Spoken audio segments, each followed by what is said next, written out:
Hi guys, welcome back to another video here with me at the Aspiring Home Cook. As promised in my previous video, today I'm going to share with you a beautiful recipe for homemade Mawa cake. Mawa cake is a delicacy, and if you're not familiar with it, you're missing out. It is well known all throughout Mumbai and Pune, probably a lot of other places as well. People travel long distances to get to the shops that sell the best Mava cake. But after trying today's recipe, you won't have to do that any longer. You'll be able to whip up a beautiful batch from scratch right in your own home. So let's quickly have a look at what you're going to need to make some Mava cake. You're going to need one portion of homemade Mava. I've shared my recipe for homemade Mava before. I'm going to link that recipe right here so you can go check it out. You'll need 200 grams of all-purpose flour or maida, 300 grams of sugar.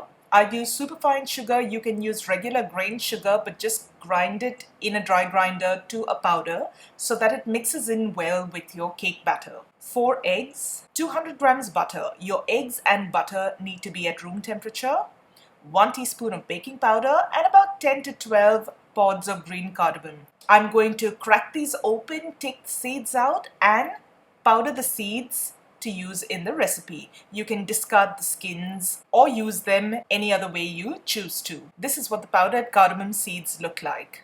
So now that I have that ready, we're ready to start with our recipe. As with all of my previous baking videos, the first thing we're going to do is prep our baking tray.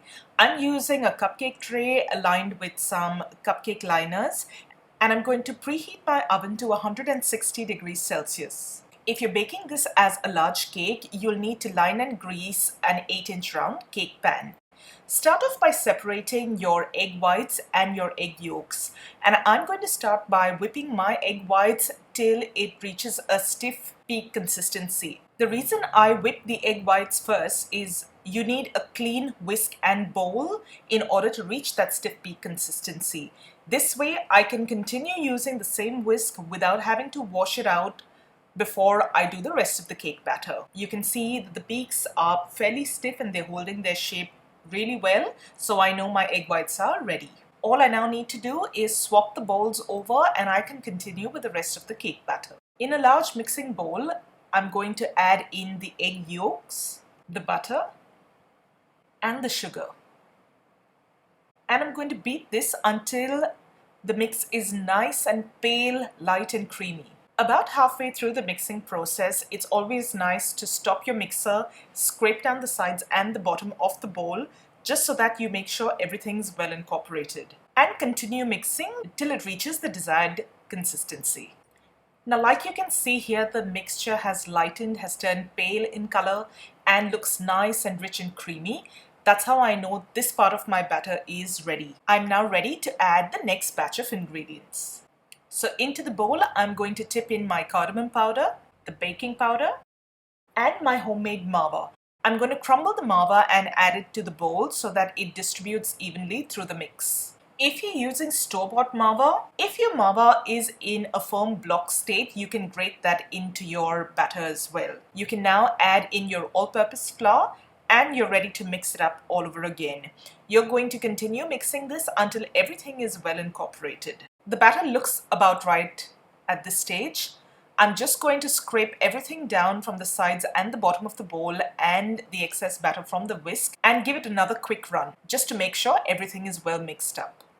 Now with the egg whites, once the egg whites have been beaten to stiff peaks, if you leave them to stand for a little while, you'll notice that some of it goes back to its original state, and that's all right. Just add that tiny bit into the batter first and mix it up so that it helps loosen the batter. I'm going to add a little bit of the beaten egg whites into the batter and keep mixing it using my stand mixer, again just to loosen the batter before I can fold the rest of it in.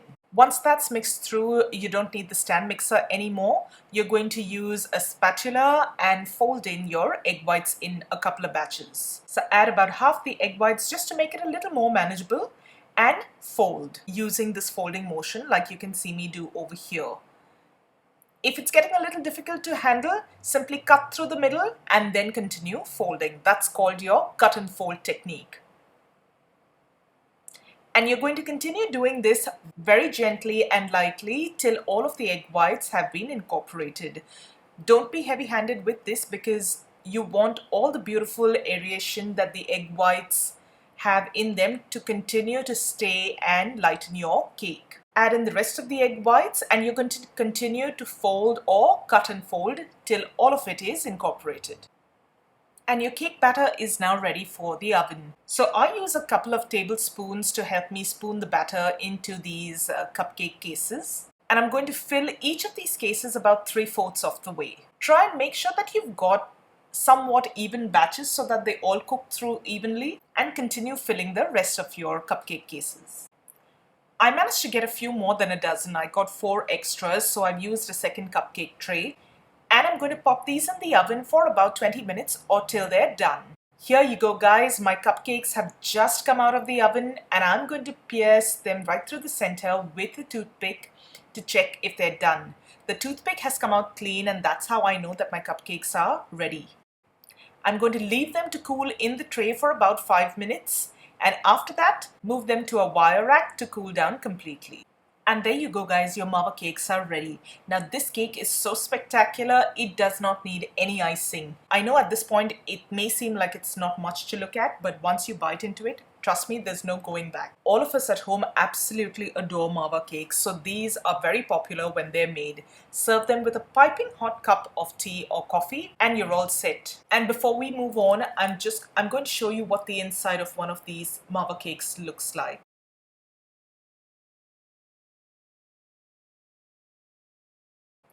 They're beautiful, light, spongy, and mildly fragranced and flavored with that cardamom seed powder that we added to the batter. I hope you enjoyed today's video, guys.